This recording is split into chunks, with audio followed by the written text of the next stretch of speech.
Good morning student. मैंने कल आपको पहला जो वीडियो था उसमें आपको सबसेट बताया था, प्रॉपर सेट बता दिया, पावर सेट बता दिया। उसके बाद मैंने इक्वल सेट भी बताया और फिर मैंने नाम भी बताए थे ऑपरेशन ऑन सेट्स के। कौन कौन से बताए थे? यूनियन, इंटरसेक्शन, डिफरेंट सेट भी बताया था, कॉम्प्लीमेंट ऑफ सेट भी बताया था और डिसजॉइंट भी बताया था।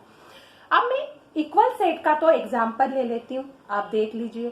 फिर मैं सबसेट वाली एक एक्सरसाइज, क्योंकि इक्वल सेट का क्वेश्चन 1.2 में दे रखा हुआ है तो उसके क्वेश्चन 2-3 दे रखे हुए, एक क्वेश्चन में करवा रही हूँ। आपके पास बुक है, आप बाकी क्वेश्चन उसमें सिर्फ इक्वल की कैटेगरी समझ में आ जाएगी तो इजीली आप सॉल्व कर सकते हो। ये देखिए क्वेश्चन का फॉर्म क्या था। In the following state whether A equal to B और नॉट। ए बी के इक्वल है या नहीं है, आपको सिर्फ ये बताना है। ए की वैल्यू कितनी है? ए बी सी डी और बी की डी सी बी ए। सिर्फ इंटरचेंज हो रहा है, इसका मतलब है कि फर्स्ट वाला फॉर्म क्या है? ए बी के इक्वल है। अब क्यों इक्वल है इसका रीजन बताती हूँ कि दोनों के एलिमेंट सेम है, चाहे प्लेस चेंज हो पर एलिमेंट क्या है? सेम है। उसमें भी एबीसीडी है, इसमें भी एबीसीडी है, इसलिए वो कौन सा सेट है? इक्वल सेट के फॉर्म को रिप्रेजेंट कर रखा है। सेकेंड फॉर्म देखिए, सेकेंड की कैटेगरी है 4, 8, 12, 16। 8, 4, 16, 18। यहाँ 18 है क्या? नहीं है, इसलिए ए बी के इक्वल नहीं है। मैं नॉट की कैटेगरी यूज कर दी है। थर्ड वाला केस देखो, थर्ड वाले केस में है 2, 4, 6, 8, 10।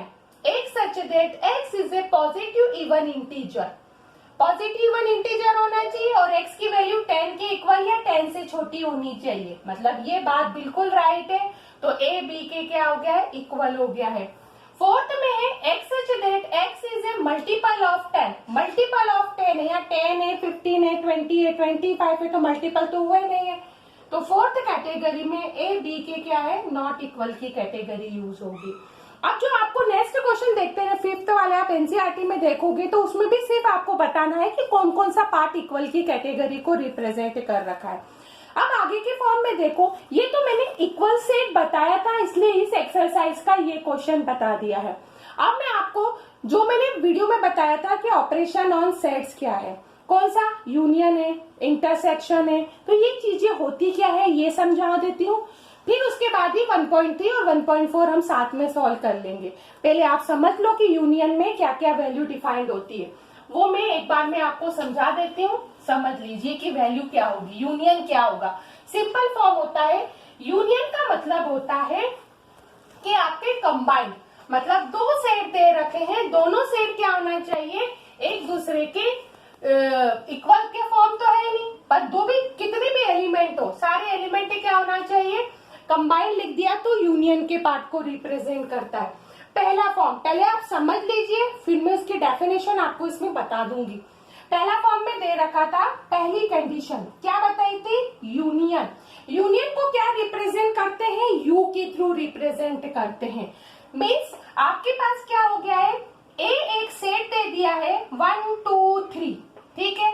बी आपको एक सेट दे दिया है 3, 4, 5। यूनियन का मतलब होता है कंबाइंड। सिंपल फॉर्म में याद रखो कंबाइंड। डेफिनेशन तो स्टैंडर्ड में आपको लिखवाऊंगी, आप देख लेना। तो ए यूनियन बी का मीन होता है 1, 2, 3, 4, 5। ये होता है यूनियन, यानी कंबाइंड चीज होती है। सेकेंड फॉर्म मैंने आपको बताया था इंटरसेक्शन। इंटरसेक्शन यानी उल्टा यू। इंटरसेक्शन का मीन होता है कि दो सेट दे रखे हैं, दोनों सेट क्या होना चाहिए? कॉमन आना चाहिए। कॉमन की कैटेगरी क्या होती है? इसमें देखो यही फॉर्म लेती हूँ, इसमें कॉमन कौन सा आ रहा है? 3 आ रहा है ना, तो आपके पास ए इंटरसेक्शन डी की वैल्यू कितनी आ गई है? 3 आ गई है। याद रखना ऑपरेशन ऑन सेट में पहला यूनियन, यूनियन यानी यू से रिप्रेजेंट करते हैं, इसका मीन होता है कंबाइंड। सेट में जितने एलिमेंट है सबको साथ में ले लेना। यदि यहाँ आपके पास 3 नहीं होता, 1, 2, 4, 5 होता तो आप क्या लिखते हैं? यूनियन बी में 1, 2, 4, 5 लिखते। अरेंजमेंट आप कर ही रहे हो, पर वैल्यू क्या होगी? सारी चीजें लिखी जाएगी। और इंटरसेक्शन यानी उल्टा यू। उल्टा यू का मतलब होता है कंबाइंड, दोनों में जो चीज आ रही है तो कंबाइंड, यदि नहीं आती है तो आप किससे डिनोट कर सकते हैं? फाई से, नल सेट से डिनोट कर सकते हैं। ये होता है इंटरसेक्शन, ये होता है यूनियन का पार्ट रिप्रेजेंट करता है। अब आपके पास में दे रखा है अगला फॉर्म, देखिए क्या दे रखा था? डिसजॉइंट। डिसजॉइंट का मतलब क्या था?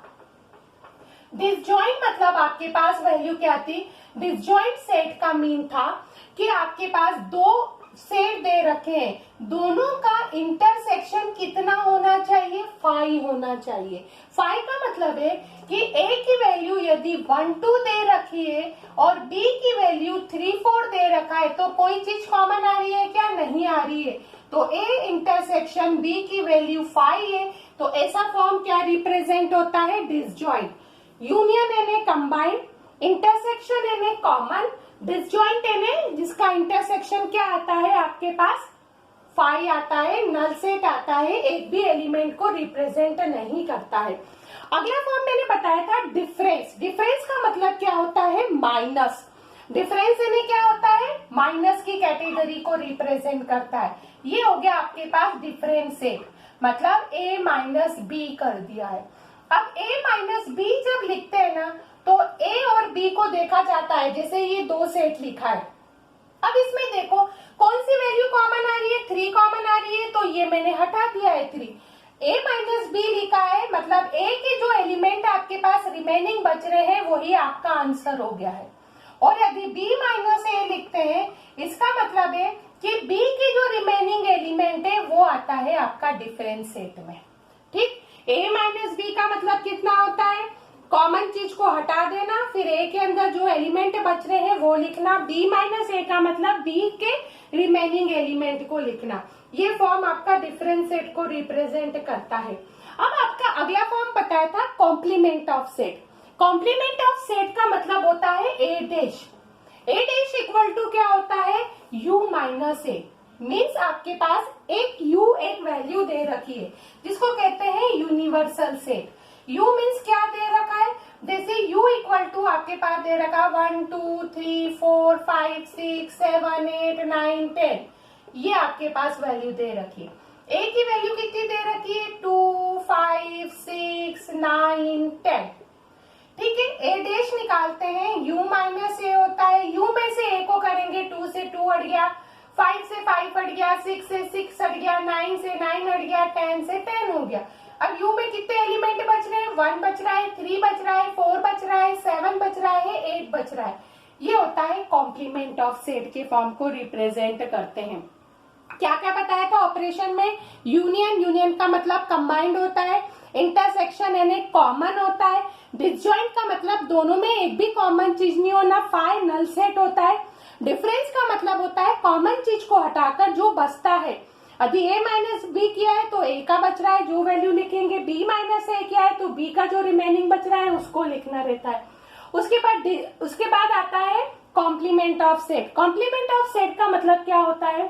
कॉम्प्लीमेंट ऑफ सेट का मतलब यूनिवर्सल सेट में से जो आपके पास सेट दे रखा हो गिवन में, जैसे मैंने a लिखा है तो a में से u में से a को हटा देना, मीन्स जितने भी a की वैल्यू है सब हटा देना, जो रिमेनिंग बचती है ना वो वैल्यू किसमें आती है? कॉम्प्लीमेंट ऑफ सेट को रिप्रेजेंट करते हैं।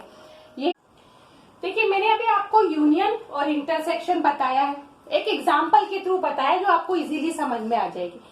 अब इसकी स्टैंडर्ड डेफिनेशन देखिए, क्या डेफिनेशन है? यूनियन ऑफ सेट का मतलब the union of two sets A and B denoted by A union B। देखो मैंने U से डिनोट करके बताया था, ये U हो गया। Is the set of all those elements each one of which is either A or B in both A and B। मतलब यूनियन को क्या रिप्रेजेंट करते हैं? यूनियन को यदि लैंग्वेज में देखा जाए तो और से रिप्रेजेंट करते हैं, और का मतलब होता है। अब इसका वेन डायग्राम भी देख लीजिए, मैंने आपको बता चुकी हूँ कॉमन चीजें, एग्जाम्पल भी बता चुकी हूँ। अब इसका वेन डायग्राम कैसे बनता है? मतलब आपके पास एक ये दे दिया है, पूरा ब्लॉक दे दिया, यूनिवर्सल सेट दे दिया, होल सेल सब कुछ उसके अंदर इन्वॉल्व है। इसमें दो सेट है A एंड B, ये आपके पास दो सेट दे रखे हुए, ठीक है, A और B। अब यूनियन क्या बताया था मैंने? कॉमन तो नहीं बताया था, क्या बताया था? कंबाइंड, सब चीजें आना। तो A यूनियन बी का मतलब होता है ये सारी चीजें इन्वॉल्व होना। तो ये फॉर्म आपका जो रिप्रेजेंट होता है या वेन डायग्राम जो बनता है वो इसी से बनता है। ये हो गया आपका Venn diagram A union B का। मतलब एग्जाम्पल में यदि आप सिंपल लेते हैं A इक्वल टू 1 2 3 भी ले रहे हैं और B इक्वल टू आप 3 4 5 भी ले रहे हैं, तो आपके पास वैल्यू में क्या आ रहा है, ये सब चीजें यहाँ इन्वॉल्व होगी। तो ये चीजें क्या यूज होती है, A यूनियन B की वैल्यू आपके पास वही होगी 1 2 3 4 5। यही एग्जाम्पल लिया था ना मैंने, यही फॉर्म है। वेन डायग्राम आपका ऐसा बन गया। इंटरसेक्शन में उल्टा यू जो मैंने आपको बताया है, ये वाला form. The intersection of two sets A and B denoted by A intersection B is the set of all elements common to both A and B। कौन सा वर्ड आ गया है, कॉमन। इसमें कॉमन कौन सा आ रहा था, A इंटरसेक्शन B में कॉमन वैल्यू आ रही थी 3। तो ये फॉर्म बन गया। अब इसका डायग्राम कैसे बनता है, ये देखो, ये हो गया आपका यूनिवर्सल सेट, ठीक है। अब इसमें दो सेट हो गए, ये हो गया A और ये हो गया है B। दो सेट हो गए ना, तो ये आ गया A B और ये यूनिवर्सल है। कॉमन का मतलब ये छोटा सा पार्ट, इसको कहते हैं, कौन सा पार्ट कहते हैं, A इंटरसेक्शन B का पार्ट कहते हैं। यूनियन किसको कहते हैं, होल सोल। ये दोनों पार्ट हो गया तो A यूनियन B आ गया। इंटरसेक्शन यानी कॉमन, जहां पर दोनों चीजें कॉमन आती है। यदि हम नंबरों से अरेंजमेंट करें तो 1 2 यहाँ पर आ गया, 4 5 यहाँ आ गया और 3 क्या आ गया, ये बीच वाले पार्ट को रिप्रेजेंट करते हैं। ये फॉर्म क्या रिप्रेजेंट होता है, यूनियन ऑफ सेट के फॉर्म को रिप्रेजेंट करता है और ये इंटरसेक्शन ऑफ सेट के फॉर्म को रिप्रेजेंट करता है। अच्छे से याद रखना, इस डेफिनेशन को आप नोट डाउन कर सकते हैं। आराम से दोनों लिखवा दिए, समझा भी दोनों दिया था, दोनों चीज आप अच्छे से देख लो। अब देखिए डिसजॉइंट सेट, डिसजॉइंट बता चुकी हूँ कि A intersection B equal to 5 होता है। मतलब दो सेट अलग अलग होना चाहिए, कोई चीज कॉमन नहीं होना चाहिए। इसका वेन डायग्राम आप देखिए, ये बना है Venn diagram. U universal set है, A 8 दे दिया है और सेकंड कितना दे दिया है, B दे दिया है। दोनों एक दूसरे से अलग अलग है, जुदा जुदा है, कोई मतलब नहीं है, किसी से कोई रिलेटेड नहीं हो। तो ऐसा फॉर्म क्या होता है, डिसजॉइंट सेट को रिप्रेजेंट करता है। अब आप ये चीज ध्यान रखिए, मैंने आपको बताया था डिफरेंट सेट और कॉम्प्लीमेंट ऑफ सेट। ये चीजें मैंने सिर्फ आपको समझाने के लिए उसका एग्जाम्पल दे रखा है। पर अभी CBSE ने 30% सिलेबस आपका जब रिड्यूस कर दिया है, कम कर दिया है, तो इस फॉर्म में आपके पास डिफरेंट सेट नहीं है, इसलिए मैंने इसकी डेफिनेशन नहीं लिखी है, सिर्फ समझा दिया है कि आपको ये चीज पता होना चाहिए कि डिफरेंस होता क्या है। उसके बाद मैंने आपको कॉम्प्लीमेंट ऑफ सेट भी बता दिया है, जबकि कॉम्प्लीमेंट ऑफ सेट तो आपके पास है, एग्जाम्पल के तौर पे तो मैंने समझा दिया है, पर वो भी क्या है, सिलेबस में रिड्यूस कर दिया गया है, इसलिए इसकी भी स्टैंडर्ड डेफिनेशन नहीं बताइए। अब ये चीज आपको ध्यान रखना है कि जब आप NCERT पुरानी भी देखोगे और नहीं भी देखोगे, क्योंकि ये तो सिर्फ इस साल के लिए हुआ है, कोरोना वायरस के चक्कर से ये इस साल आपको रिड्यूस करके दिया है, तो भी मैंने आपको सिर्फ समझाने के लिए एग्जाम्पल का ही यूज कर रखा था। आपको मैंने क्या बताया है, यूनियन बता दिया है, इंटरसेक्शन बता दिया है, डिसजॉइंट बता दिया है। डिफरेंस की डेफिनेशन नहीं लिख रही हूँ, उसके बाद में कॉम्प्लीमेंट की डेफिनेशन भी नहीं लिखूंगी, क्योंकि अभी के इस फॉर्म में नहीं दे रखा हुआ है। अब मैं आपको जो इसकी एक्सरसाइज है सबसेट की या फिर यूनियन की जो एक्सरसाइज है वो मैं आपको नेक्स्ट वीडियो में बताऊंगी।